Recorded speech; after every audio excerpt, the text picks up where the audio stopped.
আমার পিছি পিছি ঘুরছত, আমার ঘরে গেলে দরজ, বাইরে গেলে দরজ, পুকুর পাড়ে দরজ, তুই আমার পিছি পিছি হাঁটস। এই টাকলো তোর মাথাটা আজকে ফাটাইলাম, তোর মাথাটা আজকে ফাটাইলাম। দাঁড়া, কি শুরু করছস তুই? আমার জ্বালায় শেষ করস। জামাই ওই সকালে যে আমাকে দৌড়ানি দিল, সারাদিন পার হয়ে রাইত হয়ে গেল, তুমি এখনো সেই ব্যাপারে কোনো কথা বললো না। কি কথা কমু আপনি কোন? ওরে বাবা রে বাবা, কি ডেঞ্জারাস মহিলা। আমি না একটা জিনিস বুঝলাম না, দুনিয়াতে এত মানুষ থাকতে আপনার ওই মহিলারাই ভালো লাগলো? হ্যাঁ, তা আবার বিয়ের দায়িত্ব দিচ্ছেন আমার উপরে। দুনিয়াতে এত মায়া মানুষ থাকতে তুমি যে আমার মেয়েরে পছন্দ করছো, ওই ব্যাপারে আমি তোমার কোনো কথা বলছি? শোনো, তুমিও প্রেমিক, আমিও প্রেমিক, আর তোমার আর আমার মধ্যে পার্থক্য কি জানো? তুমি তোমার প্রেমিকাকে পেয়ে গেছো, আর আমি আমার প্রেমিকাকে এখনো পাই নাই। আমার প্রেমিকাকে আমার কাছে বুঝাই দিবা, এরপরে তোমার ব্যাপারটা আমি দেখতেছি। উত্তেজিত হয় না, উত্তেজিত হয় না, ঠিক আছে। কি ব্যাপার শিমুল, তুমি এখানে আসছো কি জন্য? এত কিছুর পরেও তুমি এখানে কি জন্য আসছো? তুমি কি ভাবছো আমার আব্বারে অপমান করার পরেও আমি তোমার চেহারা দেখে তোমার মাফ করে দিব? আমি কি তোমার কাছে মাফ চাইতে আইছি নাকি? হ্যাঁ, যেমনি কইতেছো আমি মনে হয় তোমার কাছে মাফ চাইতে আইছি। আমি তো আইতে চাই নাই, তোমার আব্বাই তো আমার নিয়ে আইছে। আব্বাই নিয়ে আসছে মানে? আমার আব্বা তোমার এখানে নিয়ে আসতে যাবে কোন দুঃখে? হ্যাঁ, আমার বাপ তো তোমার দুই চোখে সহ্যই করতে পারে না। আমার কথা যদি বিশ্বাস না হয়, তোমার আব্বা তো বসাই আছে, তোমার আব্বা রেজি গাও। কি ব্যাপার আব্বা, আপনি ওরা নিয়ে আসছেন? মানে যা করার তা তো কইরেই ফেলাইছস, মান সম্মান যা যাওয়ার তা তো গেছে। এখন চিন্তা করলাম তোর মনের মানুষের সাথে কয়দিন একটু সময় কাটায় দেখলাম, ভালো মন্দ একটু খোঁজ খবর নিলাম। তার মানে তুই ভাবিস না যে আমি মাইনা নিচ্ছি? আমি কিন্তু মাইনা নেই নাই। আমি আগে ভালো মন্দ দেখবো, বাজ বিচার করব, তারপরে মাইনে নিব। এই জন্য একটু সাথে রাখতেছি। আব্বা বলি কি, আমরা যা ভুল করার সেটা তো করেই ফেলছি, এখন চাইলে তো আর এটা শুধরাইতে পারবো না। আপনি কাজ করেন না, আপনি ওরে আপনার কাছে রাখেন, আপনার যা যা দেখার আপনি দেখেন। শুধু আমি তো ভুল করে ফেলছি, আপনি আমার এখন থেকে যা বলবেন আমি আপনার সব কথা শুনবো। ঠিক আছে মা, আর কিছু বলার দরকার নেই। তুই একটা কাজ কর, আমাদের দুইজনের জন্য 2 কাপ চা বানায় নিয়ে আয়। যা যা যা। জামাই, এইবারের মতো তো মায়েরা বুঝাই দিছি, এখন থেকে না এই বাসায় কথাবার্তা বললে একটু সাবধানে কইতে হইব, আর কোনদিন ধরা পড়ে যায়। আপা আমি তো কই নাই, আপনি তো চিল্লা কইতে বলছিলেন। আরে তুমি এমন ভাবে খোঁচাটা আমার দিলে না, মানে আমি আর রাখতে পারলাম না, ভিতরে যা আছে সব বাইর করে দিছি। বুঝতেই পারছি।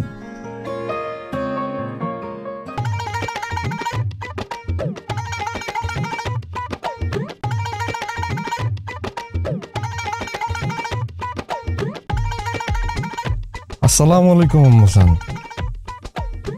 আহারে আম্মা, আপনি কত কষ্ট করতেছেন। হ্যাঁ, আপনি বাজারে যাইতেছেন, বাজার করতেছেন, এটা কি আপনার করার কথা? হ্যাঁ, একজন শ্বশুর আব্বা থাকলেই তো আপনার হইতেছে বাজার করার লাগতো না? লাগতো? আপনি কোন, আপনি কত সুন্দর, এত সুন্দর একটা মেয়ে মানুষ হয়ে আপনি এত কষ্ট করে বাজার করতেছেন, এটা তো আমি দেখতে পারতেছি না আম্মা। আপনি যদি বিয়েতে রাজি হয়ে যেতেন তাহলে কত সুন্দর একটা বাজার করে মানুষ পেয়ে যেতেন, আপনি নিজে রান্না করতেন, তারে আপনি খাওয়াই দিতেন। ইস, কি অপরূপ দৃশ্য। দেখো, আমি তোমার ওই দিনই বলছি, এখন আর আমি বিয়ে শাদী করবো না।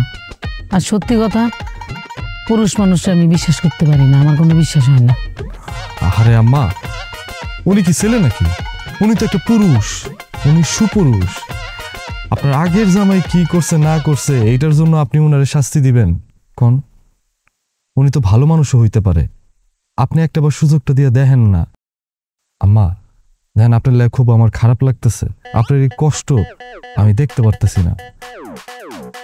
আপনি যদি চান আমি এখনো বিয়ের ব্যবস্থাটা করতে পারি, আপনি শুধু কোন আপনি বিয়ারে রাজি। আর আম্মা একটা জিনিস আমি আপনাকে বুঝাইতে পারতেছি না, আপনার আগের স্বামী কি করছে না করছে এটার জন্য কি আপনি ওনারে শাস্তি দিবেন? হ্যাঁ, মানে আপনি একটা জিনিস বুঝেন, আপনি নিজেই তো ওনারে বিয়ে করতে চাইতেছেন না। আর তাহলে চিন্তা করেন, অল্প বয়সী মেয়েরা কি ওনারে বিয়ে করবো? তোমার কথায় যুক্তি আছে, তো রাস্তাঘাটে গিয়ে বিয়ের কথা হয়। তুমি সন্ধ্যার পরে বাড়িতে এসো, আমি ভাইবা দেখবো। আসসালামু আলাইকুম।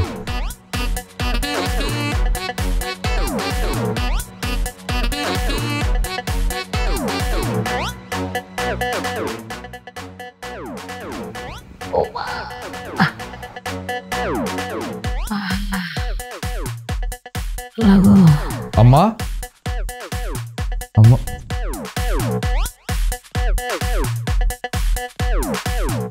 কি ব্যাপার আম্মা, আপনি এই বেলায় শুয়ে আছেন?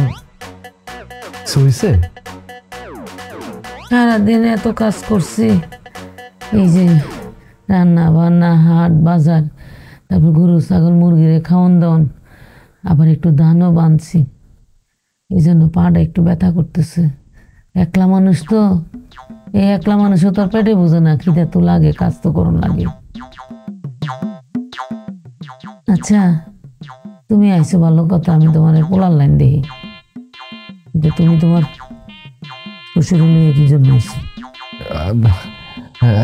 না, ওই আমার শ্বশুরের লইছি, আসলে জানতে চাইতেছিল আপনার শরীরটা কেমন, আপনি কেমন আছেন, এই জন্য আর কি, তাই না?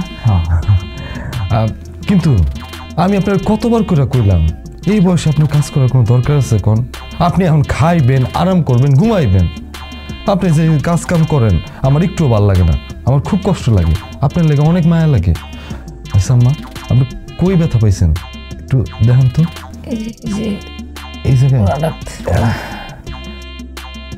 আপনি কোনো চিন্তা করেন না। ইস, একটু যদি সরিষার তেল আর একটু রসুন পাইতাম তাহলে গরম করে এমন মাসাজ দিতাম। কি করছো তুমি? কি করছি? ব্যথা তো কমে গেছে, ওর ব্যথা কমে গেছে। হ্যাঁ, ব্যথা গেছে গা? যাইব গা তো, আমার হাতে জাদু আছে, কইলাম না আমার হাতের মাসাজ যে একবার নিব ওই আমার ফ্যান হয়ে যাবো গা। আর আমি কি মাসাজ দিই? আমার শ্বশুর আব্বা যে মাসাজ দেয়, একবার মাসাজ নিলে এর কাছ থেকে একদম সবকিছু ভুলে যাবেন গা, কি যে আরাম লাগবো, তাই না? ঠিক কইছে। তাহলে দেন না, আপনি একটু মাসাজ দিয়ে দেন আপনার জন্য।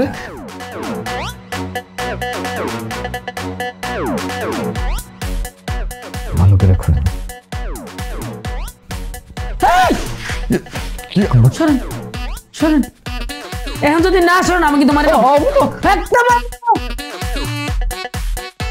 কত বড় সাহস, আমার পায়ে ধরতে এসে।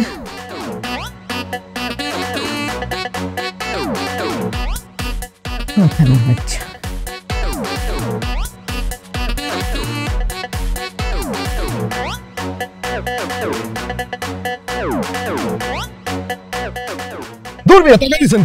হ্যাঁ, আপনারা তো আমি অনেক সাহসী মনে করছিলাম, সারা গ্রামের মানুষ আপনারা ভয় পায়, আর আপনারা এটা কি করলেন?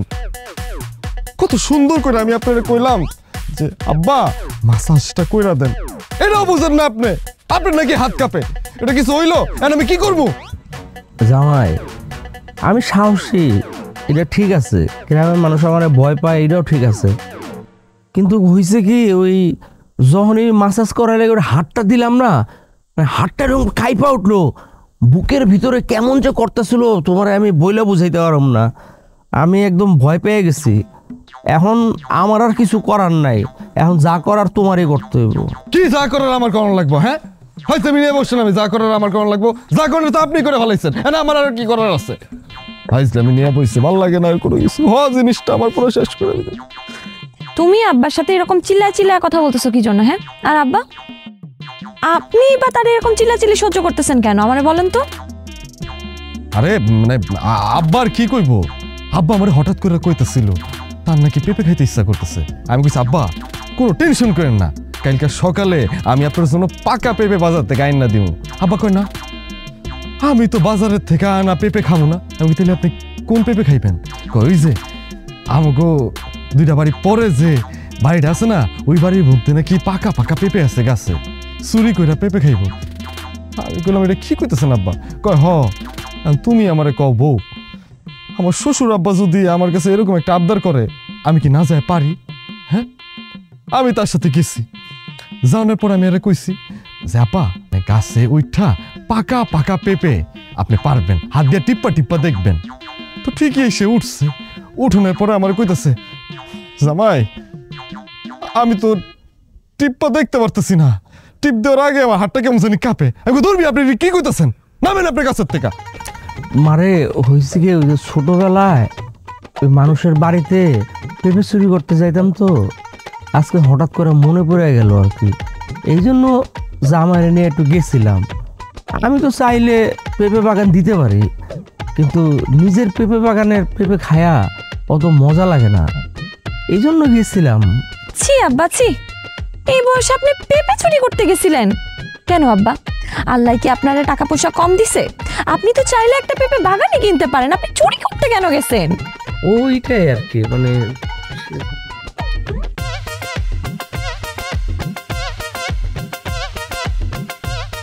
আর তোমারও উপরে আব্বা না হয় একটু দুষ্টামি করে পেঁপে চুরি করতে গেছিল, তাই বলে তুমি মানুষটাকে এভাবে বকবা?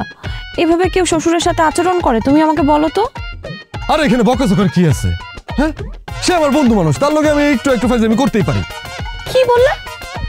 আব্বা তোমার বন্ধু হয় কিভাবে? হ্যাঁ, আরে না না না না, তুমি যেটা ভাবতেছো ওরকম কিছু না।